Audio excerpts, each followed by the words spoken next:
सुप्रभात। मैं रजनीश मिश्रा +2 उच्च विद्यालय रसलपुर मानपुर गया का शिक्षक हूँ। आज मैं गया गाइडेंस के तहत 12वीं कक्षा की क्लास लेकर उपस्थित हुआ हूँ और विषय हमारा है हिंदी। हम जो यहाँ गया मार्गदर्शन के तहत जो भी हम कार्य कर रहे हैं 12th के बच्चों के लिए अच्छे से अच्छे अंक लाने के लिए और जो भी उनकी गलतियाँ होती हैं परीक्षा के क्रम में या प्रश्न लिखते उत्तर लिखते समय और जो भी उसके समाधान के जो व्यवस्था है उसके तहत हम लोग काम कर रहे हैं। मैं आप लोगों को हिंदी की हर एक छोटी से छोटी बात और बड़ी सी बड़ी बात जो परीक्षा उपयोगी है उसको मैं बताऊंगा। आप लोग ध्यानपूर्वक सभी क्लास को सुनेंगे, साथ ही जो कुछ भी गृह कार्य दिया जाए या जो भी कंटेंट दिया जाए उसको ध्यानपूर्वक पढ़ेंगे। सुनने और पढ़ने मात्र से ही आपका जो स्कोर होगा परीक्षा में बहुत अच्छा होगा और आप अच्छे से अच्छे मार्क्स लाएंगे। क्योंकि हम लोगों ने देखा है जब 10वीं कक्षा का पिछले साल हम लोग कर रहे थे तो उसमें बहुत ज़्यादा बच्चों को फ़ायदा हुआ जो हम लोगों ने दिशा निर्देश दिया। आज हिंदी की पहली कक्षा हमारी है और इसमें मैं चाहूँगा कि पाठ्य पुस्तक पढ़ने से पहले हिंदी क्या है और हिंदी साहित्य का इतिहास क्या है इसके ऊपर हम लोग चर्चा करेंगे। इसकी चर्चा इसलिए ज़रूरी है क्योंकि जो भी हमारे लेखक हैं, जो भी हमारे कवि हैं, वे उस साहित्य के समय के अनुसार आते हैं और हमसे परीक्षा में ऐसे क्वेश्चन पूछे जाते हैं कि जो हमारे लेखक हैं, जो हमारे कवि हैं, वह किस समय से हैं, किस काल के हैं, उनकी क्या रचनाएं हैं, किस तरीके से उन्होंने इस रचना को लिखा, ये सारी बातें आपको जाननी ज़रूरी है। तो आइए हम आपको हिंदी साहित्य के इतिहास से रूबरू कराते हैं। उसके बाद हम पाठ्य पुस्तक पर चर्चा करेंगे, साथ ही जो आपका पाठ है उसके विषय पर भी आज हम चर्चा करेंगे। तो पहला क्लास हमारा जो हिंदी साहित्य के इतिहास से है, स्क्रीन पर डिस्प्ले बोर्ड पर आप देख सकते हैं।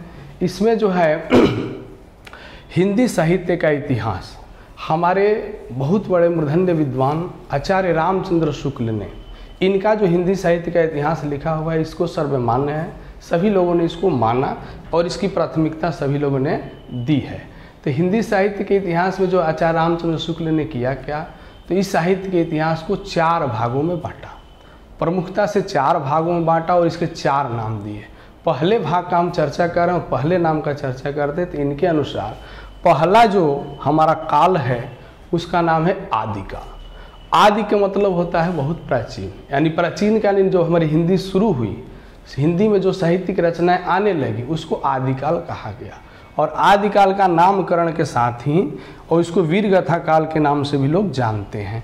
इसका समय जो है 1050 ईस्वी संवत से लेकर 1375 ईस्वी संवत का समय रखा गया। और उस समय जो कहा जाता है, लोगों द्वारा बताया गया है और विद्वानों द्वारा उसकी प्रामाणिकता रखी गई है, उस समय की सबसे प्रमुख रचना है पृथ्वीराज रासो। क्योंकि उस समय रासो क्राफ्ट परंपरा चल रहा था। परमाल रासो, हमीर रासो, विशलदेव रासो, उसमें उत्कृष्ट रचना पृथ्वीराज रासो को बताई गई। और उस समय के पहला कवि यानी जो उन्होंने साहित्य की रचना की उनका नाम है चंद बरदाई, जिन्होंने पृथ्वीराज रासो की रचना की। और उसमें वीरता का वर्णन, किसके वीरता का वर्णन है? पृथ्वीराज चौहान, चौहान जी के जो पराक्रम था, वीरता था, उनकी उन्होंने व्याख्या की है, उसकी प्रशस्ति को गाई है और वही प्रामाणिकता का आधार रहा। और उस समय इनकी जो भाषा रही वह अपभ्रंश रही, यानी हिंदी जो हमारी पहली शुरू हुई उस समय की भाषा, उसमें अपभ्रंश भाषा हिंदी में लिखी गई, टूटी फूटी हिंदी। फिर हमारा जो दूसरा काल आया उसका नाम हो गया भक्ति काल। क्योंकि जब पृथ्वीराज चौहान पराजित हो गए, पराजय के बाद यहाँ पर मोहम्मद गोरी मुस्लिम शासन की स्थापना हो गई और हिंदुओं का रक्षा करने वाला कोई नहीं रहा, तो सभी लोग भगवान के शरण में चले गए। और उस समय जो भी रचनाएं लिखी गई वह भक्ति संबंधी रचनाएं थी। और भक्ति में आते ही भक्ति काल की जो समय रखा हमारे आचार्य रामचंद्र शुक्ल ने, वह 1375 ईस्वी संवत से लेकर 1700 ईस्वी संवत का जो समय है वह भक्ति काल के नाम से हम जानते हैं। अब भक्ति काल के में रचनाएं क्या हैं? तो जैसे हम पद्मावत, सूरसागर, रामचरितमानस, विनय पत्रिका, भक्तमाल और विजक। और इस समय के प्रमुख जो हमारे कवि हुए मलिक मोहम्मद जायसी, सूरदास, तुलसीदास, नाभादास और कबीरदास, इन लोगों की रचनाएं भक्ति काल में हमें पढ़ने के लिए मिलती हैं। आगे इस समय की भाषा क्या होगी जब हम आगे बढ़े, यानी जब आदिकाल से आगे बढ़े, जब भक्ति काल में आए, तो उस समय हमारी प्रमुख कृतियों की रचनाओं की जो भाषा रही वह रही ब्रज और अवधी। ब्रज और अवधी में हिंदी आगे बढ़ी और इस काल में जो भी रचनाएं की गई इसी भाषा में की गई। फिर हमारा आगे आता है तीसरा है रीतिकाल। रीतिकाल में क्या हुआ, भक्त कवि थे और मुस्लिम शासन पूरे रूप से स्थापित हो गई, मुगल वंश का शासन था और राज बहुत दिनों तक इन लोगों ने किया, तो इनका जीवन हो गया ऐशो आराम का। और जो भी इस समय रचनाएं की गई, जो भी इस समय के कवि आए, वे श्रृंगारी कवि, इसे श्रृंगार काल भी कहा जाता है। ये लोग नारी के नख से लेकर सिख तक का वर्णन किया और उस वर्णन को सुन करके जो राजा उस समय के थे, चाहे नवाब थे, चाहे जो भी बादशाह थे, बहुत प्रसन्न होते थे और जो कवि थे उनको बहुत सारे दान दिया करते थे, जिसके कारण कवियों की रुचि श्रृंगारी के तरफ रही और श्रृंगार रस की इन्होंने चर्चा की और यह काल उस समय जाना गया। और इस काल का समय क्या है, 1700 विक्रमी संवत से लेकर 1900 तक का जो विक्रमी संवत का समय है उसे हम रीतिकाल के नाम से जानते हैं। और इस समय की प्रमुख रचनाएं में शिवराज भूषण और बिहारी सतसई, यह इनकी रचनाएं रही। और उसमें इन कवि जो है मुख्य रूप से शिवराज भूषण और बिहारी शिवराज भूषण जी हैं, बिहारी जी हैं, केशवदास हैं, मतीराम हैं, सेनापति हैं, घनानंद हैं, बहुत सारे कवि उस समय हुए जिन्होंने श्रृंगार रचना की। लेकिन सबसे ज़्यादा महत्वपूर्ण उनकी रचनाओं में बिहारी को बताया गया है, केशवदास को बताया गया है। साथ ही भूषण जी जो है इस समय के श्रृंगार से थोड़ा सा हट करके ये वीर रसात्मक रचनाएं किए, वीर काल के। इन्होंने शिवाजी का वर्णन किया, छत्रसाल का वर्णन किया और इस तरीके से इनकी रचनाएं जो आपको पढ़नी है। इंटर में आपको 12th में एक शिवाजी भूषण की रचना है, वह उसमें कवित है जिसमें उन्होंने शिवाजी के वीरता का बखान किया है, साथ ही छत्रसाल के तलवार का बखान किया। तो रीतिकाल में आपको पढ़ना है और उस समय की भाषा भी रही ब्रज और अवधी रही। अगला जो हमारा काल है वह है आधुनिक काल। आधुनिक काल में का जो समय रहा वह 1900 ईस्वी का विक्रमी संवत से लेकर अब तक। उस समय मुस्लिम शासन का अंत हो चुका था, अंग्रेजों का आगमन हो चुका था और अंग्रेज पूरे तरफ से हमारे देश में पैर पसार चुके थे। और उस समय आधुनिक काल में जो भी कवि हुए वे स्वतंत्रता आंदोलन से ओतप्रोत होकर उनकी रचनाएं हुई और उन्होंने लिखा और समाज में जो परिवर्तन आया उसका देन कवियों को जाता है। और उस आधुनिक काल में बहुत सारे युग चले, वाद चले, फिर नई कविता प्रयोगवाद आ गया। तो आधुनिक काल में प्रमुख कवियों के बारे में हम थोड़ा चर्चा करना चाहते हैं। रचनाएं उस समय है भारत दुर्दशा, नूतन ब्रह्मचारी, उर्वशी, कमायनी, मुकुल और उसने कहा था, जो हमें किताब में भी पढ़नी है। इसलिए इन सब पाठों की हम चर्चा यहाँ पर कर रहे हैं जो आपको पढ़ना है किस काल से। साथ ही कवि इस समय कहें भरतेंदु हरिश्चंद्र, बालकृष्ण भट्ट, ये लेखक भी हैं, और दिनकर जी, प्रसाद, दिनकर यानी रामधारी सिंह दिनकर, प्रसाद यानी जयशंकर प्रसाद, सुभद्रा कुमारी चौहान, और आप चंद्रधर शर्मा गुलेरी जी को जानते हैं जिन्होंने कहानी के रूप में उसने कहा था लिखा जो आपको पढ़ना है।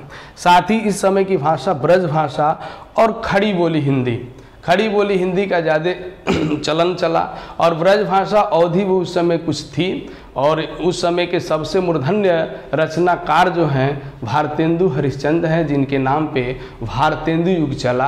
उसके बाद हमारे महावीर प्रसाद द्विवेदी जी आ गए, उनके नाम से द्विवेदी युग चला। मैथिली शरणगुप्त उनके शिष्य थे। साथ ही हम जब आगे बढ़े तो छायावाद आ गया। छायावाद कवि आपको जयशंकर प्रसाद, सुभद्रा कुमारी चौहान, सुमित्रानंदन पंत और सूर्यकांत त्रिपाठी निराला जी हैं। फिर आपको प्रगतिवाद आया, हालावाद आया, हरिवंश राय बच्चन जी आए, उन्होंने अपनी रचनाएं की। उसके बाद प्रयोगवाद, सच्चिदानंद, हीरानंद, वात्स्यानंद, अज्ञेय जी का प्रयोगवाद शुरू हुआ और नई कविता, सठोटरी कविता आगे हमारी बढ़ती गई जो आज हमारी स्थिति है, जो कविता हम देख रहे हैं।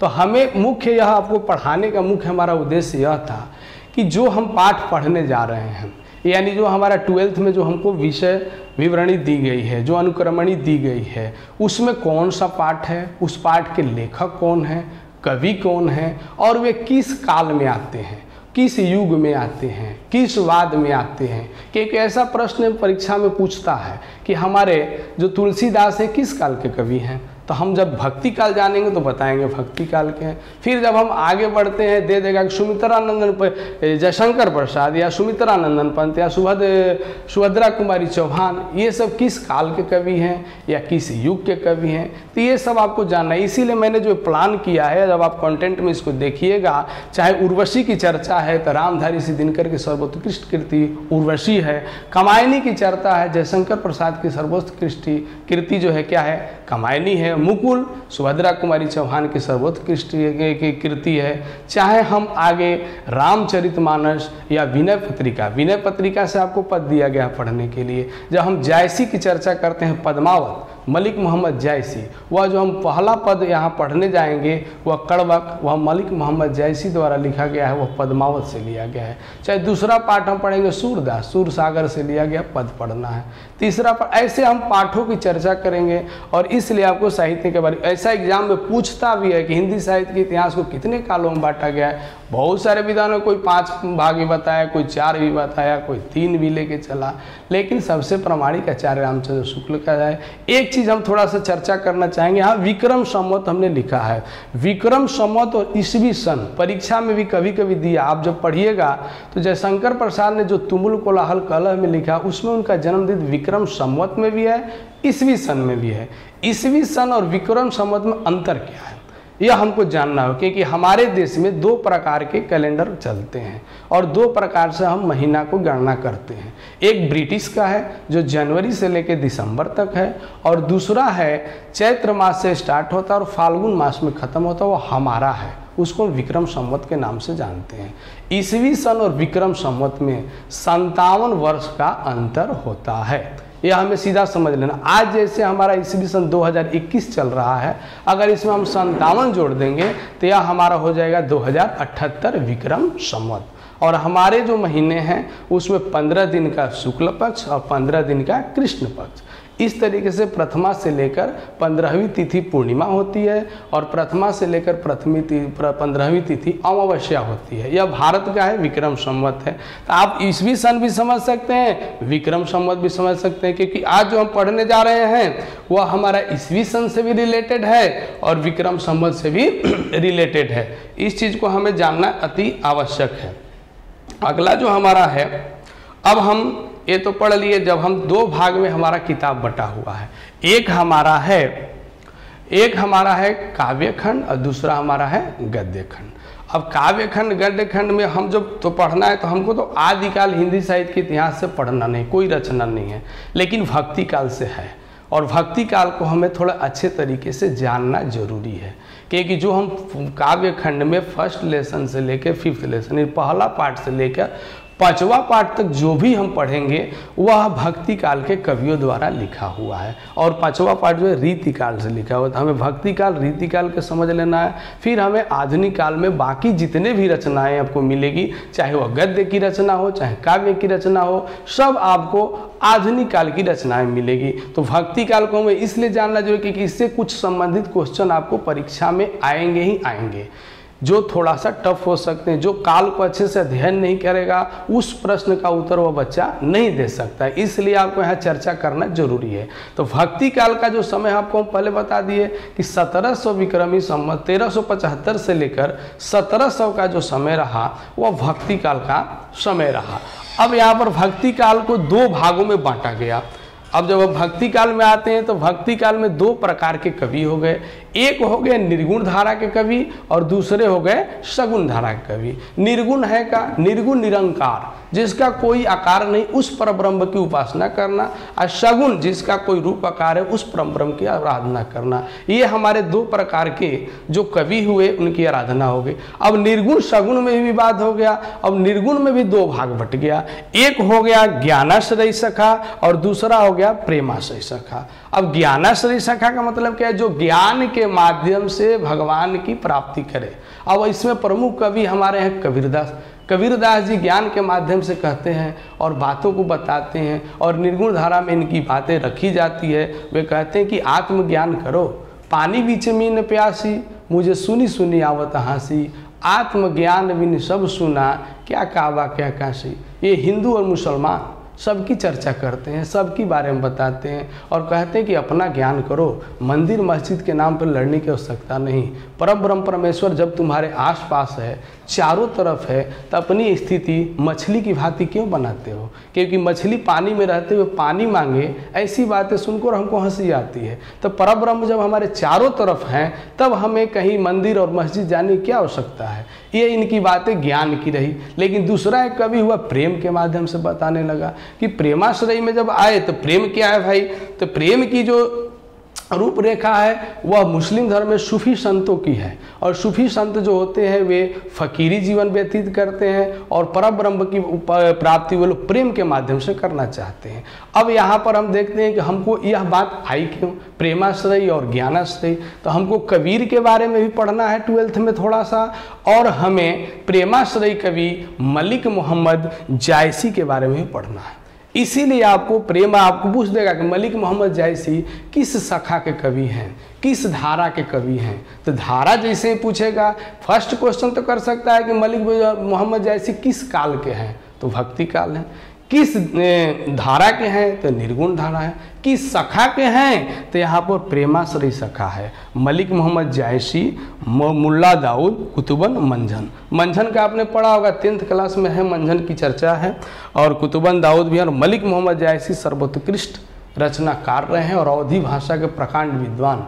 चौपाई छंद की रचना इन्होंने जो की अपनी, और इन्होंने दोहा और चौपाई से मिलकर कड़वक छंद की रचना की है। और कड़वक छंद में पूरी इनकी पद्मावत जो उत्कृष्ट कृति है, जिसकी इनकी महानता गाई जाती है। इतना सुंदर प्रेम का इन्होंने वर्णन किया पद्मावत में।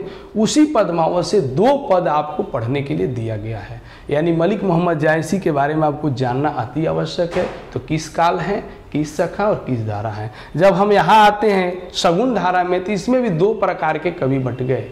एक कवि हो गया रामाश्रयी और एक हो गया कृष्णाश्रयी। एक कहता है कि मैं राम की आराधना करता हूँ और एक कहता है कि मैं कृष्ण की आराधना करता हूँ। तो रामाश्रयी प्रमुख कवियों में हमारे आते हैं, जिनका नाम है तुलसीदास, जो राम भक्त हुए। और इन्होंने, तुलसीदास ने राम के चरित्र को इतना सुंदर रामचरितमानस में लिखा, जिसकी वर्णन आज भी अनपढ़ भी उसके गीतों को गा करके अपनी भक्ति भावना प्रदर्शित करते हैं। और दूसरे हमारे कवि हैं कृष्ण भक्त कवि, जिनका नाम है सूरदास। सूरदास ने अपने सुर सागर, सुर सरावली, साहित्य लहरी में इतनी उत्कृष्ट कृष्ण के बाल लीलाओं से लेकर यौवन तक का वर्णन उन्होंने किया है, जो सर्वसाधारण में विदित है। और इसीलिए भक्ति काल को स्वर्ण काल भी कहा गया है। हिंदी साहित्य का स्वर्ण काल किस काल को कहा जाता है, तो उस काल का नाम है भक्ति काल।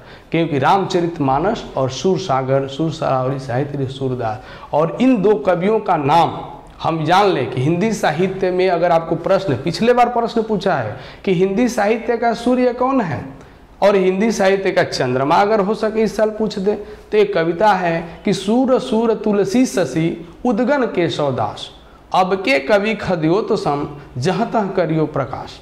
अब हिंदी साहित्य में सूर्य सूरदास को कहा गया है। सूरदास जन्मांध थे, उनको दिखाई नहीं देता था, लेकिन उनकी जो दृष्टि थी वह सूर्य जैसा प्रकाशमान थी, जिन्होंने हिंदी साहित्य को इतना प्रकाशित किया, जिसके चलते सूरदास को सूर्य की उपाधि दी गई है। और चंद्रमा किसको कहा गया है? तुलसीदास को, क्योंकि उन्होंने अपने साहित्य से शीतलता प्रदान की पूरे समाज को, पूरे दुनिया को।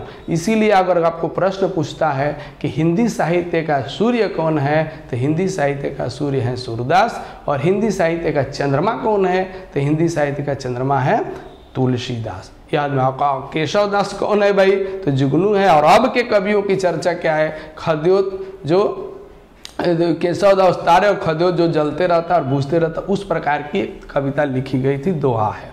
यह यहाँ पर हमारा भक्ति काल से संबंधित मैंने आपको चर्चा की। अब हम आते हैं पाठ के बारे में कि दिगंत भाग 2 जो हमारा किताब है, इसमें हमें पढ़ना क्या है। जब तक हम पाठों को अच्छे तरीके से नहीं जानेंगे, फिर उसका अध्ययन में थोड़ा हमको दिक्कत हो सकता है। क्योंकि जब हम पढ़ने के लिए सीधा पाठ की तरफ जाएंगे, अब उसमें काल बताएगा, उसमें वाद बताएगा, उसमें आपको कहेगा कि कहानी क्या है, निबंध क्या है, ये कहानी पाठ है, तो निबंध पाठ है। इससे पहले हम चाहते हैं कि आपको स्पष्ट कर दें कि कौन से कवि किस काल का, कौन से कवि किस धारा का, कौन से कवि आपको किस पाठ की रचना की है और उसमें क्या क्या चीज़ें बताई है, इसको आपको स्पष्ट। और पहले तो आपको ये जानना है कि हमारा जो हिंदी दिगंत भाग 2 है, इसमें टोटल 26 पाठ हमें पढ़ने हैं। 13 पाठ हमें गद्य खंड में है और 13 पाठ हमें काव्य खंड में है। एक वहाँ प्रिंटिंग मिस्टेक दे दिया है, 9 के बाद सीधा 11 लिख दिया, 12, 13, 14, 10वां नंबर नहीं दिखाई देता, तो इसलिए हमको 13 ही गिनना है, क्योंकि अनुक्रमणी दिखिए जाएगा, थोड़ा मिस्टेक है उसमें। तो 13 हमको गद्य खंड, 13 हमको काव्य खंड। साथ ही हमको 3 प्रतिपूर्ति भी पढ़ना है, जो विदेशी राइटरों द्वारा लिखा गया है, वह कहानी के रूप में है, जिससे क्वेश्चन हमको परीक्षा में पूछता है। तो यानी टोटल हमको 29 पाठ पढ़ने हैं। यह तो हमको फर्स्ट स्पष्ट हो जाना चाहिए। अब हमारा गद्य है क्या? गद्य और काव्य में जो बातें हम कर रहे, देखो यहाँ लिखा हुआ है गद्य की विधा। तो गद्य क्या होती है भाई? गद्य है क्या? तो जब कोई रचनाकार अपने विचारों को कहानी के माध्यम से, निबंध के माध्यम से, भाषण के माध्यम से, लेख पत्र के माध्यम से, एकांकी के माध्यम से, आत्मकथा के माध्यम से और डायरी के माध्यम से, संभाषण के माध्यम से जब अपने विचारों को प्रकट करें, उसे हम गद्य की रचना कहते हैं। लेकिन जब कोई रचनाकार अपने विचारों को काव्य के रूप में, यानी पदों के रूप में, कड़वक के रूप में, किसी दोहा के रूप में, चौपाई के रूप में, कविता के रूप में प्रकट करता है, वह काव्यात्मक रचना है। तो यह 2 भाग आप जान गए। अब हमारा सबसे पहले जब किताब देखें तो उसमें गद्यात्मक दिया हुआ है। तो गद्यात्मक में हमको पहला पाठ जो है उसका नाम है बातचीत। बातचीत, तो आपको परीक्षा में पूछेगा कि बातचीत जो है गद्य की कौन सी विधा है, तो यहाँ पर आपको एकदम जरूर याद रखना है कि बातचीत हमारा निबंध है। कोई ललित निबंध भी ऐसा है, तो निबंध के कई प्रकार हैं, लेकिन हमको निबंध याद रखना है, क्योंकि हम क्रैश कोर्स पढ़ रहे हैं। ज़्यादा डिटेल्स में जाएंगे तो थोड़ा सा कन्फ्यूजन हमको हो सकता है, अब वो हमारे पास समय नहीं रहा, तो हमें निबंध सिर्फ पूछेगा, निबंध दिमाग में रखना है। साथ ही हमारा इसके लेखक कौन है, तो बालकृष्ण भट्ट। ऐसे आपको फिर दूसरा पाठ है उसने कहा था। यह कैसा पाठ है, तो कहानी है। गद्य की कौन विधा है, तो कहानी है। और इसके लेखक कौन है, चंद्रधर शर्मा गुलेरी जी। उसके बाद संपूर्ण क्रांति है, यह भाषण पाठ है, और इसके लेखक कौन है, जयप्रकाश नारायण। सीधा आपको याद कर लेना। अर्धनारीश्वर निबंध डॉक्टर रामधारी सिंह दिनकर, जिनको राष्ट्र कवि भी कहा गया है। जब यह पाठ हम आपको पढ़ाएंगे तो विस्तृत चर्चा राष्ट्र कवि के ऊपर हम करेंगे। साथ ही पाठ रोज है, यह कहानी पाठ है, और इसके हैं सच्चिदानंद, हीरानंद, वात्स्यायन, अज्ञेय। इनको अज्ञेय के नाम से जानते हैं, और हिंदी साहित्य में जो प्रयोगवाद चला उसके प्रवर्तक हमारे अज्ञेय जी हैं, जिन्होंने बहुत अच्छे तरीके से कविता की नई रूपरेखा को हमारे सामने प्रस्तुत किया है। एक लेख और एक पत्र, इसके यह लेख पत्र है, पाठ है, विधा है, और इसके लेखक भगत सिंह हैं, जो विद्यार्थी और राजनीति और एक सुखदेव को पत्र इन्होंने लिखा है। इनके बारे में तो सबको पता है। ओ सदा नीरा निबंध है, जगदीश कुमार माथुर या जगदीश चंद्र माथुर के नाम से इन्हें हम जानते हैं। सिपाही की माँ यह एक एकांकी है, मोहन राकेश इसके हैं। उसके बाद जब हम आगे बढ़ते हैं गद्य में, तो हम देखते हैं कि सिपाही की माँ, उसके बाद हमारा प्रगीत और समाज, यह निबंध है डॉक्टर नामवर सिंह। ये भी बहुत अच्छे आलोचनाकार निबंधकार के रूप में आए हैं। जूठन यह आत्मकथा है, ओम प्रकाश वाल्मीकि। और दलित साहित्य, इसको समझ लीजिए, दलित साहित्य से लिया गया, दलित लेखक हैं, दलित कवि हैं, और इनकी चर्चा इन्होंने अपनी कथा को वर्णन किया है। हंसता हुआ मेरा अकेलापन डायरी है, और इसके लेखक हैं मलयज जी। और तिरिच यह कहानी है, इसके लेखक उदय प्रकाश। शिक्षा शास्त्र या संभाषण जे कृष्णमूर्ति, ये भी बहुत धन्य विद्वान हैं, जिनका जन्म आंध्र प्रदेश चित्तूर डिस्ट्रिक्ट, और इन्होंने देश विदेश पूरा भ्रमण किया। तो ये हमारे क्यों आपको ये समझाया जा रहा है, क्योंकि इससे 10 प्रश्न एकदम कंपलसरी है कि आपको बोर्ड एग्जाम में आएगा ही, तो आपको पूर्ण रूप से इसको याद कर लेना। हर साल पूछता है, जितने मॉडल पेपर आप देखिएगा उसमें आपको मिलेगा कि पाठ के लेखक कौन है, पाठ की विधा क्या है, कवि कौन है, इसलिए आपको यहाँ बताया जा रहा है। दूसरा हमारा जो भाग है वह है काव्य खंड। काव्य खंड में क्या है, काव्यात्मक रचनाएं हैं, और यह जो है यहाँ पर हम काव्य खंड में पाठ नंबर 1 जो है कड़वक, भक्ति काल का है और इसके कवि का नाम है मलिक मोहम्मद जायसी। अब कड़वक बनता कैसे, तो जब हमको पाठ पढ़ाएंगे बताएंगे। दोहा और चौपाई जब छंद मिलते हैं तो कड़वक छंद बनता है। दूसरा है पद, भक्ति काल सूरदास जी के पद हैं। और तीसरा भी पद पाठ है, यह भी भक्ति काल के कवि हैं। यानी मलिक मोहम्मद जायसी किस काल के कवि, भक्ति काल। सूरदास किस काल के कवि, भक्ति काल। तुलसीदास किस काल के कवि, भक्ति काल। और नाभादास ने क्या लिखा है, छप्पय। और इनकी प्रमुख रचना है भक्तमाल। भक्तमाल में नाभादास ने कम से कम 200 भक्तों की माला बनाई, उनके बारे में लिखा। और जब उन्होंने लिखा तो भक्तमाल उसका नाम दिया। और ये भी भक्ति काल के कवि हैं। और यहाँ पर कवित पांचवा। अब भक्ति काल जब हम 4 पाठ भक्ति काल के कवियों को पढ़ते हैं, 5वां पाठ हमारा जैसे आता है वो आ जाता है रीति काल में। और रीति काल की एक ही रचना पढ़नी है कविराज भूषण की, जिन्होंने शिवाजी के बारे में वर्णन किया है और छत्रसाल के बारे में वर्णन किया है, जो सर्वोत्कृष्ट है। और यह छपे जो कवित छंद है, इसको पढ़ने में बहुत मजा आता है। इसकी तरीका भी आपको बता देंगे हम कि कवित छंद पढ़ना कैसे है, क्योंकि जब आप उस तरीके से पढ़िएगा तो आपको याद भी हो जाएगा और अच्छे तरीके से आप लिख भी पाइएगा। आगे हमारा जो है पाठ वह है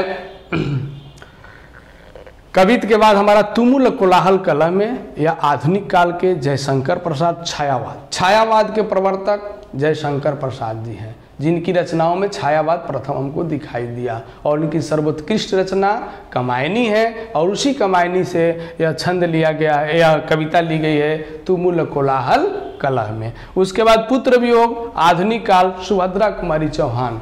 खूब लड़ी मर्दानी वह तो झांसी वाली रानी थी, यह फेमस कविता इनकी है। और स्वतंत्रता संग्राम के लिए ओतप्रोत है, सभी नारियों के लिए जागृति का यह संदेश देती है। तो इन्होंने पुत्र वियोग लिखा है। यह जो एक शोक गीत है। हिंदी साहित्य में 2 ही कवियों ने शोक गीत लिखा। एक हैं सूर्यकांत त्रिपाठी निराला, जब उनकी पुत्री सरोज की मृत्यु हुई तो उन्होंने सरोज स्मृति लिखा, उसके कारण विक्षिप्त भी हो गए थे।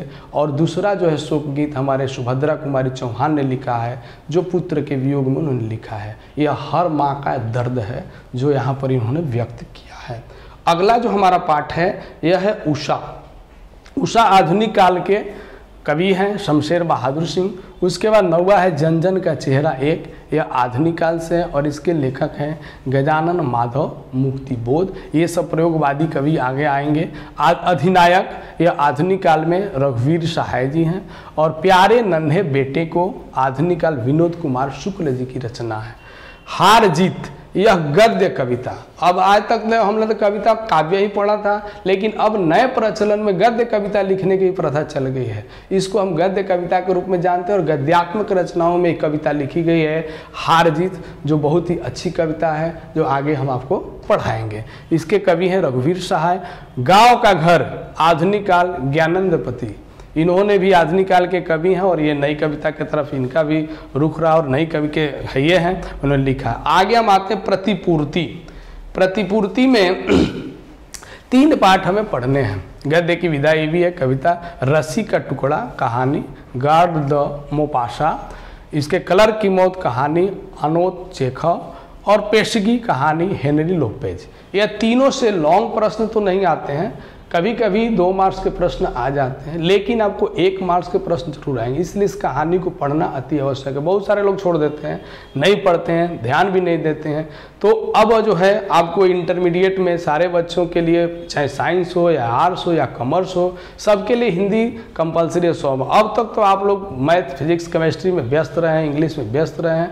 तो हम चाहते हैं कि ये जो 2 महीना है आपको हिंदी पर ध्यान देना होगा और ये 2 महीने में ही आपकी हिंदी पूर्ण रूप से कंप्लीट हो जाएगी। आगे जब हम आते हैं तो आज मैं आपको गद्य खंड का पाठ नंबर 1 जो है, उस पाठ का नाम है बातचीत। बातचीत के बारे में मैं आज आपको बताऊंगा कि बातचीत पाठ में है क्या और किस प्रकार के प्रश्न इससे आएंगे और इस प्रश्न को कैसे हमें समझना और कैसे इसका उत्तर देना है। हमें पूर्ण विश्वास है कि अगर आप क्लास को सुन लेते हैं तो आपको रटने की ज़रूरत नहीं पड़ेगी, किसी भी प्रश्न का उत्तर रटने की जरूरत नहीं। इतने सरल भाव में, सरल तरीके से हम लोग आपको बताएंगे कि जिससे आपकी स्पष्टता बढ़ती जाएगी। थोड़ा सा आपको ध्यान देना है कि क्या है इसके अंदर। तो देखिए यहाँ पर बातचीत निबंध में मैं पहले लेखक परिचय लाया हूँ कि बातचीत निबंध पाठ के लेखक का नाम क्या है। जैसे मैंने आपको शुरू में ही बता दिया कि परीक्षा में पूछेगा कि पाठ का नाम यानी बातचीत और उसके लेखक का नाम और उसकी विधा, ये 3 कंपलसरी आपको याद करना ही करना है, हर पार्ट से करना ही करना है, रट लेना है, समझ लेना, याद। और थोड़ा जाइएगा तो उनका जन्म और मृत्यु, साथ ही आगे जब बढ़िएगा तो 1-2 प्रमुख रचनाओं भी याद करना है, क्योंकि यह कोई जरूरी नहीं है कि वह बातचीत ही पूछेगा। हो सके आपको पूछ दे कि नूतन ब्रह्मचारी किसकी रचना है, रहस्य कथा किसकी रचना है। यह अगर आप 20 से पूछता है तो वहां आप कंफ्यूज हो जाइएगा। इसीलिए 2, 3, 4 इंपॉर्टेंट उनकी रचनाएं, साथ ही पाठ का नाम और लेखक का नाम जरूर याद करना है। तो यहाँ पर मैंने स्पष्ट रूप से आपको लिख दिया है, बता दिया है कि बातचीत एक निबंध पाठ है और इसके लेखक है बालकृष्ण भट्ट, जो भरतेंदु युग के हैं। साथ ही इनका जन्म 23 जुलाई 1844 ईस्वी सन को हुई है। निवास स्थान है इलाहाबाद, उत्तर प्रदेश। किसका निवास स्थान इलाहाबाद उत्तर प्रदेश है? बालकृष्ण भट्ट का। माता पिता, माता का नाम है पार्वती देवी और पिता का नाम है बेनी प्रसाद भट्ट। उसके बाद भाषा इनकी है हिंदी, काल है आधुनिक काल और युग भारतेंदु युग। भारतेंदु हरिश्चंद्र ने कम ही समय, मात्र 35 वर्ष की 1850 में जन्म हुआ और 1885 में उनकी मृत्यु हो गई। लेकिन इतने कम समय में उन्होंने इतनी अच्छी रचनाएं की जिसके कारण उनका नाम हिंदी साहित्य में अमर हो गया और उनके नाम पर युग चला। उसी के दरमियान ये हमारे कवि हैं, इनका नाम है, लेखक हैं बालकृष्ण भट्ट। इसीलिए इनका युग अगर आपको पूछता है कि बालकृष्ण भट्ट किस युग के कवि हैं तो भारतेंदु युग, लेखक हैं तो भारतेंदु युग। प्रमुख रचनाएं इनकी उपन्यास भी इन्होंने लिखा है, रहस्य कथा, नूतन ब्रह्मचारी, 100 अजान एक सुजान और सारे उपन्यास है। लेकिन सभी की चर्चा करना क्रैश कोर्स में उतना ठीक, अगर आपको पढ़ना है तो थोड़ा सा किताब पढ़ लीजिए, उसमें दिया हुआ है। लेकिन कम से कम इतना जरूर आपको याद रखना है। साथ ही इनके नाटक हैं पद्मावती, वेणी संहार और शिशुपाल। पद्मावत और पद्मावती ये आपको कंफ्यूजन कर सकता है। पद्मावत लिखने वाले कौन है? मलिक मोहम्मद जैसी, क्योंकि वह उनका काव्य है। और पद्मावती किसने लिखा है? तो ये बालकृष्ण भट्ट, यह इनका नाटक है जो इन्होंने लिखा है। तो नाटक और काव्य में अंतर समझना, लेखक मंडने की वहाँ कंफ्यूज होकर बालकृष्ण भट्ट लिख दोगे तो गलत हो जाएगा। भट्ट निबंध माला 100 निबंध, इनका एक भट्ट निबंध माला से है जिसमें कम से कम 100 निबंध इन्होंने लिखा है। 100 निबंध इनकी चर्चा है और इनकी मृत्यु जो है 20 जुलाई 1914 ईस्वी सन को हो गई। किसकी मृत्यु हो गई? बालकृष्ण भट्ट जी की। तो जन्म, मृत्यु, प्रमुख रचनाएं, साथ ही हम निबंध एवं पाठ निबंध है, नाटक है, कहानी, ये भी हमको याद रखना है, पाठ का नाम भी रखना याद है। तो इतना हमें कवि परिचय से, लेखक परिचय से जरूर हमें हर पाठ का याद रखना ही होगा, तब हम परीक्षा में 1-1 मार्क्स का प्रश्न का उत्तर हम दे सकते। क्योंकि बहुत सारे वस्तुनिष्ठ प्रश्न, बार बार मैं रिपीट कर रहा हूँ कि आपको लेखक परिचय और कवि परिचय से आएंगे, तो इस पे आपको विशेष ध्यान है। अब हम चलते हैं पाठ के तरफ। यह पाठ है क्या? बातचीत जो पाठ हम शीर्षक देख रहे हैं, आप आमतौर से जानते हैं कि बातचीत का मतलब क्या है। हम किसी से अपने विचारों का आदान प्रदान करना बातचीत है। उसे हम लोग ग्रामीण क्षेत्र में बतकही भी करते हैं कि वह बतकही कर रहा है, बातचीत कर रहा है। बहुत सारे लोग बातचीत करते समय अपना सारा समय बातचीत में ही दे देते हैं, अपने बहुत सारे जरूरी से काम को भी क्या कर देते हैं, खराब कर देते हैं, लेकिन बातचीत का आनंद लेना छोड़ते नहीं हैं। इसी पर हमारे लेखक बालकृष्ण भट्ट ने अपना ध्यान आकृष्ट किया है और बातचीत की यहाँ चर्चा की है। चर्चा क्यों जरूरी था इसके बारे में यहाँ पर लेखक बताएंगे। कह रहे कि बातचीत जो है एक ललित निबंध है जिसमें मानव के सभी इंद्रियों में जो भी कार्यरत है, जितना भी हमारी इंद्रियां काम करें, जैसे हम लोग 5 मुख्य इंद्रियों के बारे में जान रहे हैं, देख सकते हैं, स्पर्श कर सकते हैं, सुन सकते हैं, बोल सकते हैं, सूंघ सकते हैं। सारे हमारे शरीर की इंद्रियां काम करें, सारे ज्ञान इंद्रियां हमारी काम करें, अगर एक हमारी ज्ञान इंद्रियां काम न करे तो हमारी स्थिति बहुत ही दयनीय हो जाती। उसी के ऊपर लेखक चर्चा करते हुए कहता है कि सारे इंद्रियां हमारी कार्यरत रहती, अगर वाक शक्ति हमारी कार्यरत नहीं रहती तो इस गूंगी सृष्टि का क्या होता। तो गूंगी सृष्टि में क्या होता है, जो संसार है पूरा गूंगा रहता, और हम लोग जो आज इतने कार्यरत हैं सब लोग लुंज पुंज होकर कहीं कोने में पड़े रहते, जिससे हमारा कोई अता पता चलता नहीं, ना हम अपने विचारों का आदान प्रदान कर पाते, ना इतना अपना हम विकास कर पाते। यह कारण हमारा मुख्य रहता है। इसीलिए लेखक कहते हैं कि सारे इंद्रियां कार्य करती लेकिन हमारी वाक शक्ति कार्य नहीं करती। तो हमारी क्या क्वेश्चन भी है कि अगर वाक शक्ति नहीं होती तो हमारा क्या होता, तो वाक शक्ति नहीं होती तो मानव जो है क्या करता, लुंज पुंज होकर किसी कोने में बैठा रहता, और जो आज विकास देख रहा वह विकास उसको दिखाई देता नहीं। आगे लेखक कहता है कि वाक शक्ति के दो भाग है, एक है भाषण और दूसरा है बातचीत। भाषण में क्या होता है कि भाषण देते समय किसी विषय पर उसमें बहुत सोच समझ के शब्दों का प्रयोग करना पड़ता है, और तालियों की गड़गड़ाहट की आवाज़ सुनने के लिए भाषण वाला उत्सुक रहता है। उसमें तालियां बजाना और संबोधन के शब्द होना और बहुत चुन चुन के शब्दों का प्रयोग करना यह भाषण। लेकिन बातचीत में ऐसा हम देखते नहीं हैं। बातचीत में हम आराम से बैठकर वार्तालाप करते हैं, थोड़ा सा कोई चुटीली बात आ गई तो हम हंस लेते हैं, लेकिन फिर भी हम क्या हो जाते हैं, चुप हो जाते हैं और थोड़ी सी ताली बजा लेते हैं। बातचीत मानव के लिए क्यों जरूरी है? जितना हमारे जीवन में खाने पीने घूमने फिरने चलने की जितनी आवश्यकता है, उतना ही हमारे जीवन में बातचीत की भी आवश्यकता है। क्योंकि जब हम बातचीत करते हैं तो हमारा जो चित्त है, हमारा जो मन है, वह क्या करता है भाई, वह स्वच्छंद होकर के, निर्मल होकर के, और हमारे दुख दर्द उससे क्या हो जाते हैं, दूर हो जाते हैं। तो मानव के लिए जितना जरूरी खाना पीना रहना घूमना फिरना जरूरी है, उतना ही हमारे लिए क्या जरूरी है, बातचीत भी जरूरी है। चित्त हल्का होता है। कहा भी गया है कि जो कुछ भी हमारे मन में धुआं और मवाद बैठा है वह बातचीत से क्या होता है, वह निकल जाता है, उड़ जाता है। धुआं मवाद का अर्थ है, आपको एग्जाम में पूछ सकता है यह जो लाइन कि जो कुछ भी मवाद या धुआं जमा रहता है वह बातचीत के जरिए भाप बनकर बाहर निकल पड़ता है। यह लाइन किस पाठ से ली गई है, यह भी क्वेश्चन आ रहा है। किताब पढ़ना जरूरी है, रीडिंग करना हो, क्योंकि बीच की लाइन आपको पूछेगी और पाठ कौन सा है, इस पंक्ति को लिखने वाला लेखक कौन सा है, तो वहाँ आप कंफ्यूज है। तो जो भी इंपॉर्टेंट लाइन्स आते हैं उसको आप ध्यान दीजिए, जिसमें यहाँ जैसे आ दिया कि जो कुछ मवाद या धुआं, मवाद धुआं का अर्थ क्या है कि जो भी हमारे अंदर, जो भी हमारे चिंताएँ हैं, जो भी परेशानियाँ जो बनी हुई है वह बातचीत से निकल जाती हैं, और हमारा मन जो है कहता है कि चित्त हल्का और स्वच्छ हो, परम आनंद में मग्न हो जाता है। यानी बातचीत करने से हमें बहुत लाभ है, अच्छा है। उसके बाद बातचीत के क्रम में दो विद्वान, विदेशी विद्वानों का मत है, या क्वेश्चन भी आपको है।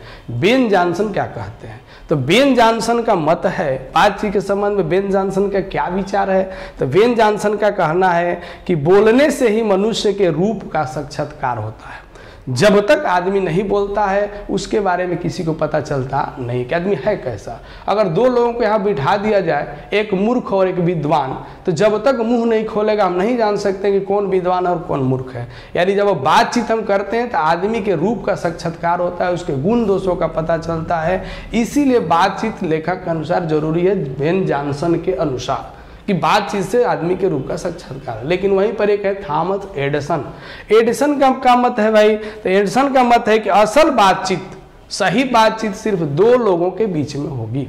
जब दो लोग आपस में बैठ के बातचीत करेंगे तो वह अपने दिल की बात उसको बताएगा, दूसरा अपने दिल की बात उसको बताएगा। यही दो लोगों के बीच की बातचीत को थॉमस एडिसन अच्छा मानते हैं। जब तीसरा वहाँ पर आता है तो वह बातचीत रहती नहीं है, वह बातचीत जो है वो सो दूर चली जाती है। हम देखते भी हैं कि दो दोस्त आस-पास में बात कर रहे हैं, जैसे ही तीसरा आया हमारा बात का रूप रंग बदल गया, हम उसको या आभास नहीं होने दे। क्यों? कहा गया है कि 6 कानों में पड़ी हुई बात खुलने का डर रहता है, लेकिन 2 कानों की बात खुलती नहीं है। ऐसे तो बातचीत के लिए 4 आदमी भी है, 3 आदमी भी है, लेकिन 4 से जो ज़्यादा जब बातचीत होती है, जितनी दूरी में हमारे लोग बैठे हैं, अब वह बातचीत नहीं रहता है, उसे हम राम रमौगल कहते हैं। और लेखक आगे बातचीत के संदर्भ में कहते हैं कि जो बातचीत कौन कौन करता है हमारे समाज में, तो बातचीत जब दो बूढ़े लोग करेंगे तो उनकी बातचीत का जो प्रक्रिया होगी वह आदम जमाने की बात करेंगे और अपने ज़माने की बड़ाई करेंगे और इस ज़माने की शिकायत करेंगे। 10 बात में 4 झूठ बोलेंगे और 6 ही उनका सत्य रहेगा। यह उनकी बातचीत है। जब हम देखते हैं कि कोई नौजवान पीढ़ी बात करता है, 2 सहेलियां बात करती हैं, तो उनका बातचीत निराला है, वह रस से भरा रहता है, वह आनंद लगा रहता है। फिर आगे जब 2 बूढ़ियों की हम बातचीत देखते हैं तो वे लोग बैठ करके पहले तो सास बहू की या बहू बेटियों की शिकायत करेंगी, फिर धीरे धीरे ऐसा बात निकाल दी जिसमें लड़ाई होगा और फिर उनकी गाली गलौज तक सीमित हो जाएगी। फिर आगे लेखक बातचीत के क्रम में कहता है कि पढ़ने वाला अगर है तो अपना बातचीत करेगा, खिलाड़ी है तो अपना बातचीत करेगा, राजकाज संबंधी बातचीत होता है और शादी ब्याह संबंधी बातचीत होता है। उसमें भी लोग बातचीत करने के लिए वहाँ पर तीसरे आदमी की जरूरत पड़ती है। फिर आगे लेखक कहता है कि चंडूखाने की बातचीत निराली होती है। चंडूखाना है क्या?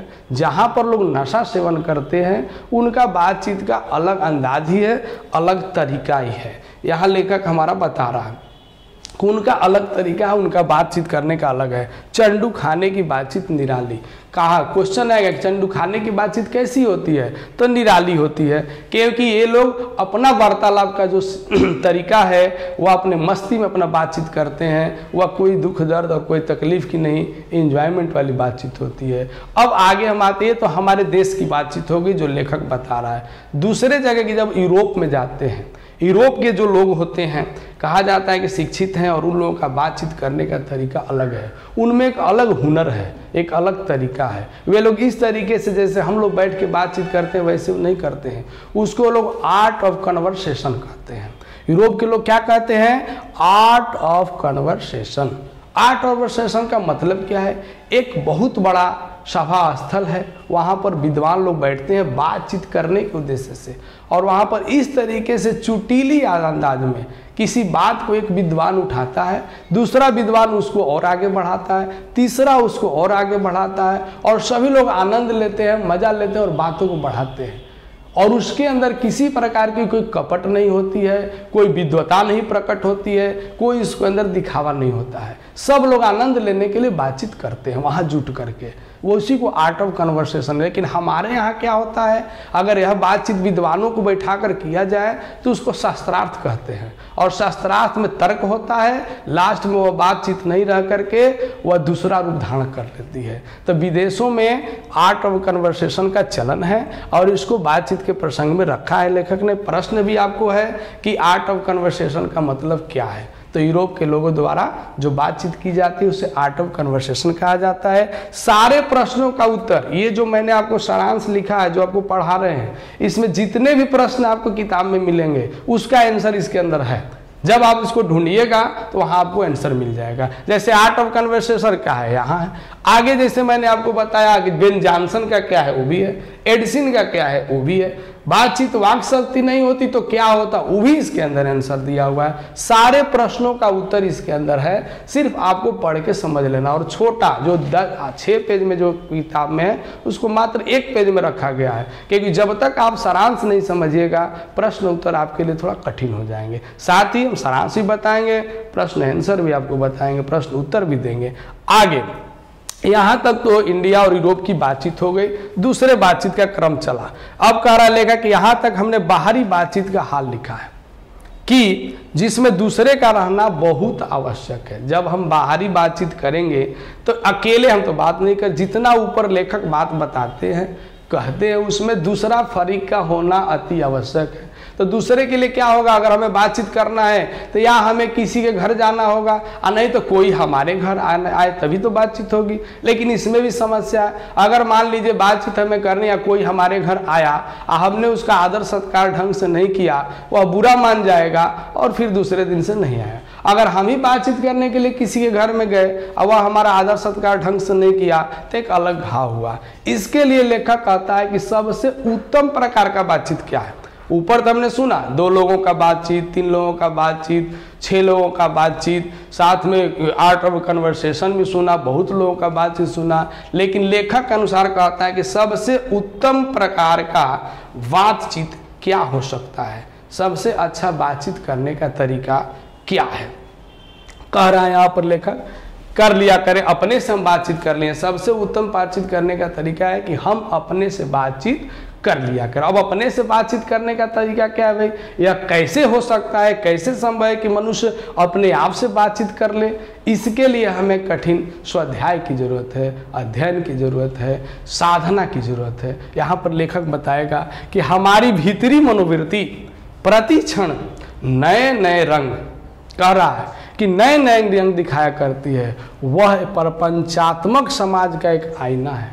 हमारे अंदर जब हम अपने अंदर झांकेंगे तो हमारा जो मन है यह बहुत सारे रंग रूपों से भरा हुआ है। एक खूब सुंदर बगीचा है और इसमें दुनिया के जो भी तमाशे हैं, जो भी दिखावे हैं, जो भी अनवर है वह दिखाई देगा। हमें अपने आप को देखना है, तब किसी दूसरे से बातचीत करना है। उत्तम प्रकार के बातचीत के सिलसिले में लेखक कर रहा है, जिसमें जैसी चाहो वैसी सूरत देख लेना कोई कठिन बात नहीं, दुर्घट बात नहीं है। जब हम अपने अंदर झांकेंगे हमें सब कुछ दिखाई देगा। जैसे आईने के सामने हम खड़े होते हैं तो हमको सब कुछ दिखाई देता है कि हमारे रूप में क्या है, वैसे ही जब हम अपने आत्मा अपने अंदर झांकेंगे तो पूरे दुनिया का चेहरा हमको दिखाई देगा कि कौन अच्छा है कौन बुरा है। पहले का कारण नहीं है। जो एक ऐसी बगीचा है जिसमें तरह तरह के फूल खिले हुए हैं, किसमें? हमारे अंदर। इसी शहर का नाम ध्यान या मनोयोग, इसको कहता है कि चमनिस्तान का नाम क्या है? इसको हम कहते हैं ध्यान और मनोयोग करना, अपने बारे में ध्यान लगाकर सोचना, समझना, जानना। कह रहा चित्त को एकाग्र करना, अपने मन को एकाग्रचित करो, अपने मन पर काबू पाओ। यही बातचीत का असल तरीका है। जब ऐसा आदमी करता है तो इस दुनिया में महान बन जाता है।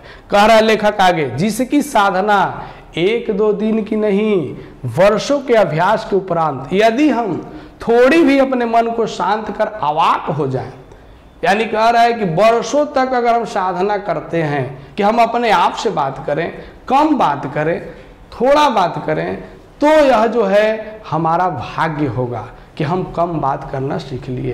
क्योंकि मानव को भगवान ने जो हम देख रहे हैं उसमें एक मुंह और 2 कान दिया है। कारण क्या है भाई? ज़्यादा सुनो और कम बोलो। लेकिन आदमी क्या करता है? सुनता कम है, बोलता ज़्यादा है, जिसके चलते उसको परेशानियां समाज में उठानी पड़ती है। अगर हम कम बोलना सीख लें, कम बोलें, बातों पर ध्यान दें, समय के अनुसार बोलें, क्योंकि कहा गया है कि हमें ज़्यादा बोलना ठीक नहीं, क्योंकि हमारी जीभ जो है, लेखक इसमें बता रहा है, कतरनी है, कैंची जैसी है, बहुत चलती है, ऐसी चलती है जिसका कोई रोक नहीं है।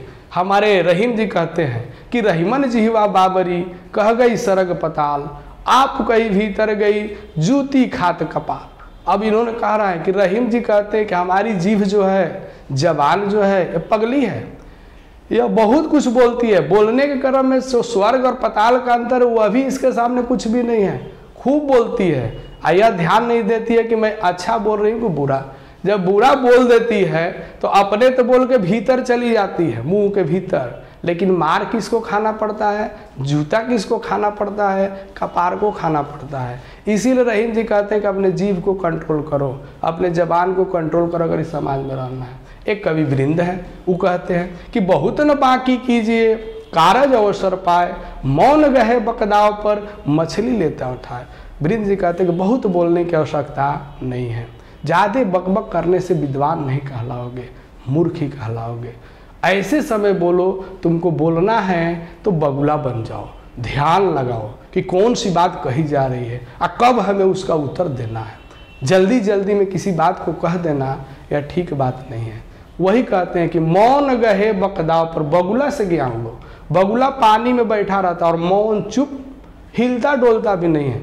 ध्यान लगाया है कि कब मछली जो है अंदर निश्चिंत हो गई कि यहाँ कोई नहीं बैठा है, उसी समय मौन गहे बकदाव पर, दाव पर मछली लेते उठाए, वैसे ही अंदर डाला और मछली के लेकर बाहर आया। वैसे ही हमारा होना चाहिए जीवन कि जब समय आए, जब हमें अवसर मिले, उसी समय हम बोलना है और ऐसे बोलना है कि सब लोग चुप हो जाए।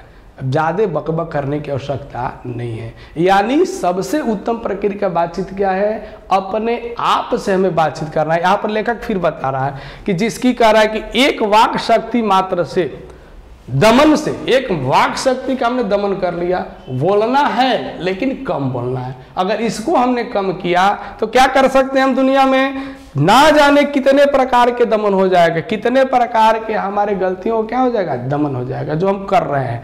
हमारी जीभ कतरनी के समान सदा स्वच्छंद चला करती है, कैंची के समान हमेशा स्वच्छंद चले। इसको हमें कंट्रोल करना है। किसको कंट्रोल करना है हमें, हमारे जबान को कंट्रोल करना है। आप बोल रहा है उसे हमने काबू में कर लिया। अगर हमने जीभ को काबू में कर लिया, क्रोधाधिक बड़े बड़े शत्रुओं को बिना प्रयास उन पर विजय प्राप्त कर उन्हें अपने वश में कर सकते हैं। इतना ताकत है कि बड़ा से बड़ा क्रोध वाला आदमी भी अगर हमारे सामने आएगा, अगर हमारे अंदर वह ज्ञान आ गया, मुख रह के, शांत रह के, अपने आप से बातचीत करने की अगर ताकत हमारे अंदर आ गया, तो बड़े से बड़े जो दुश्मन है, शत्रु है, क्रोधाधिक आदमी है, जिसको बहुत क्रोध आता है, वो भी शांत हो जाएगा। जैसे आपको पता है अंगुलीमाल डाकू का नाम आपने सुना होगा। उसको शांत किसने किया, हमारे गया के तपस्वी गौतम बुद्ध जो बोध गया में अभी हैं, उन्होंने अपने शांत गुण से, कम वाक शक्ति के कारण, वाक शक्ति तो था, कम बोलते थे, उसके कारण जब अंगुलीमाल बहुत क्रोध से एकदम तमतमाया हुआ था, उन्होंने सीधा कहा कि मैं तो ठहर गया, तू कब ठहरेगा। अगर तुम तोड़ नहीं सकते, जब जोड़ नहीं सकते हो तो तोड़ने की कहाँ से तुम्हारे पास ताकत आ गई। यह कथा जब उसको बताए, चुप रहकर उनका असर उसके ऊपर हुआ और अपने अंगुलियों की माला तोड़ दी और कतार को दूर फेंक दिया। यह प्रभाव कम बोलने से है, यह साधना से है।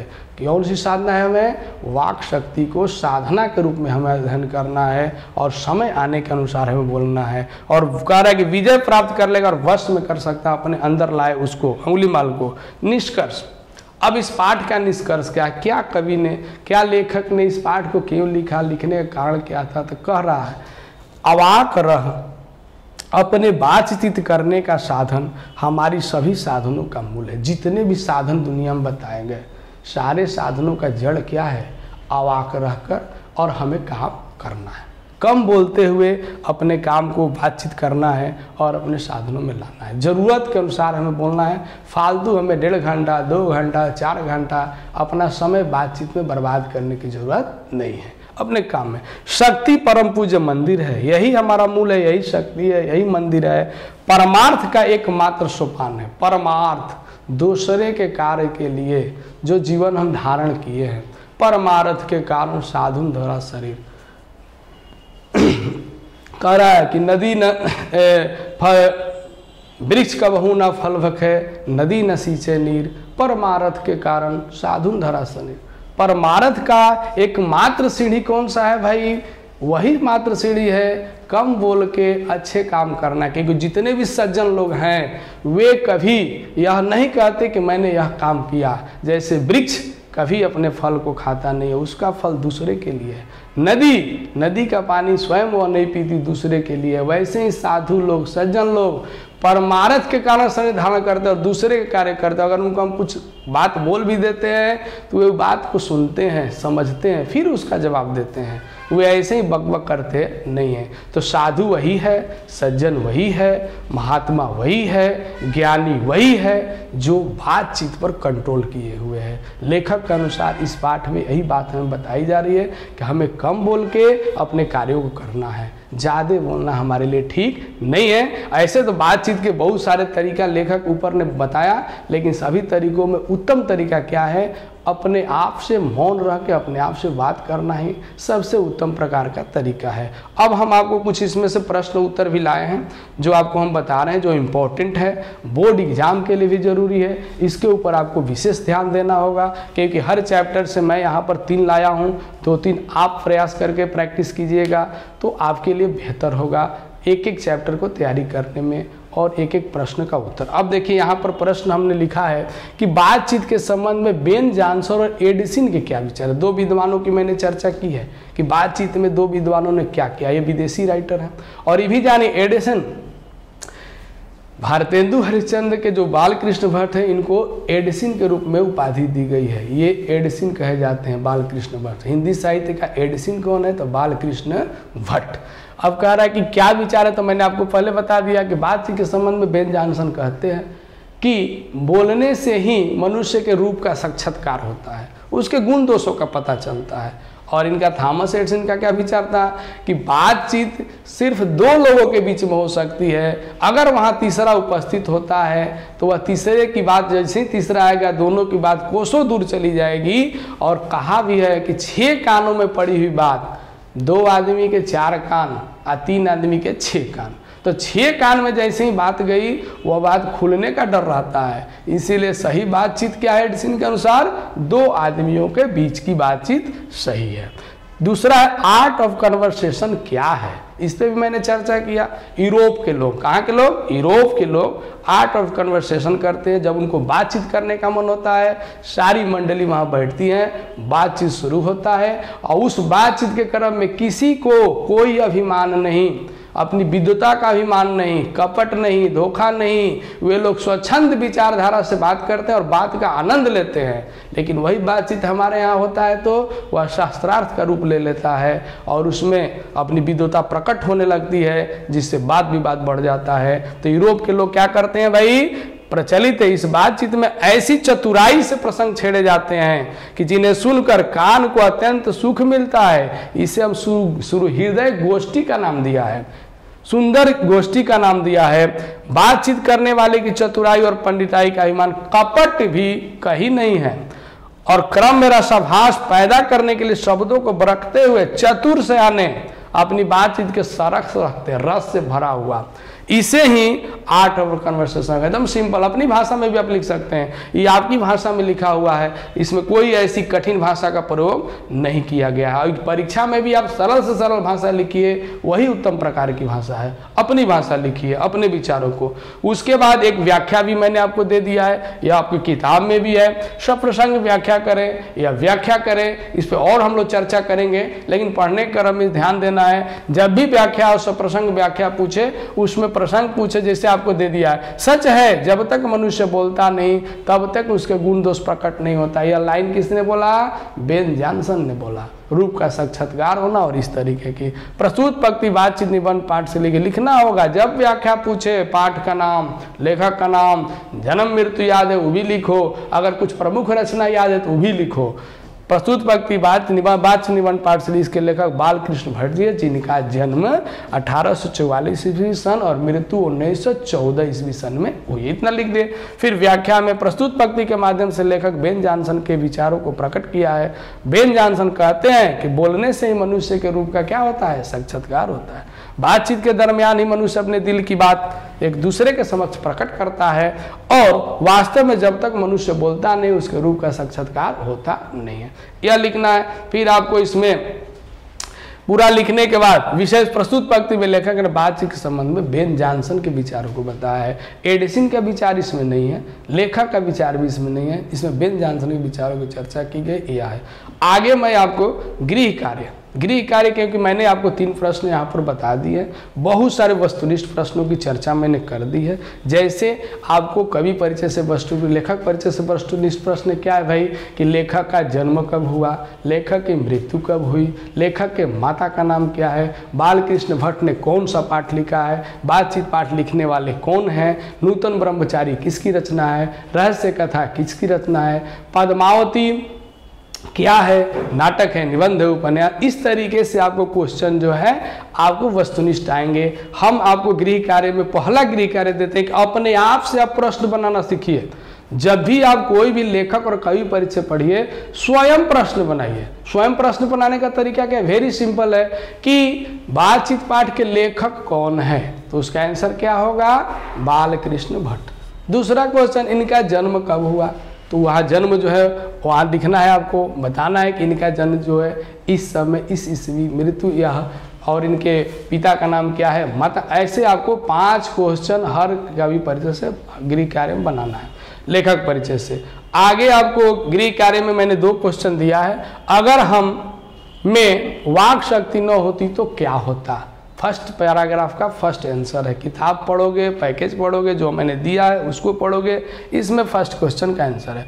मनुष्य की बातचीत का उत्तम तरीका क्या हो सकता है, इंपॉर्टेंट क्वेश्चन है, वेरी वेरी इंपॉर्टेंट। इसके द्वारा वह कैसे सर्वथा नवीन संसार की रचना कर सकता है, नया दुनिया कैसे बना सकता है। तो हम मूक रह करके, शांत रह करके, साधना करके और दुनिया में अपनी बातों को रखकर और परमार्थ दूसरे के हित के लिए मैं कार्य करें, तब जाके हमारी बातचीत या हमारा विचार, हमारी साधना सफल होगी। यही सबसे उत्तम तरीका है बातचीत करने का। इसी के साथ मैं आप लोगों को लास्ट में यह बताना चाहूँगा कि क्लास को ध्यान से सुनिए, समझिए। आपको 90+ मार्क्स का गारंटी है। यहाँ से पिछले बार भी ऐसा हुआ, बोर्ड एग्ज़ाम में हमने देखा कि जो 10 टॉप थे स्टेट में, गया जिला से 8 टॉप उसमें किए। ये अब गया जिला का इतिहास रहा, फर्स्ट टाइम। पिछले बार गया गाइडेंस का यह बहुत बड़ा समझिए कि प्रयोग था जिसमें हम लोग सफल हुए। अब की बार 12th का लेके हम लोग आएंगे, इसमें किसी प्रकार की कोई कमी नहीं रह जाएगी और 90+ तो आना ही आना है, इसमें कोई डाउट नहीं है। हिंदी में भी पिछले बार भी आया और इस बार भी हम लोग का टारगेट तो 95 है। 90+ भी करते हैं तो आपके लिए बहुत अच्छा रहेगा और टॉप 10 में आप जरूर रहेंगे। राज्य के जो भी रिजल्ट आएगा +2 का, 12th का, उसमें टॉप 10 के हमारे गया जिला के स्टूडेंट रहेंगे। इसके लिए हम लोग दिन रात प्रयासरत है। जहाँ भी आपको समस्या हो, जैसी भी आपको समस्या हो, कमेंट बॉक्स में लिखिए, हम उसका उत्तर आपको देंगे। और बहुत सारे डिस्क्रिप्शन बॉक्स में आपको सारे डिटेल्स मिल जाएंगे। और सारे हम लोग टेस्ट की भी तैयारी कर रहे हैं, टेस्ट भी आपको मिलेगा, क्वेश्चन उसको भी देना है, प्रैक्टिस में लगे रहना है। अंत में मैगजीन तक हम लोग जाएंगे, जो लास्ट में आपको सब कुछ संपूर्ण करा के देंगे। धन्यवाद।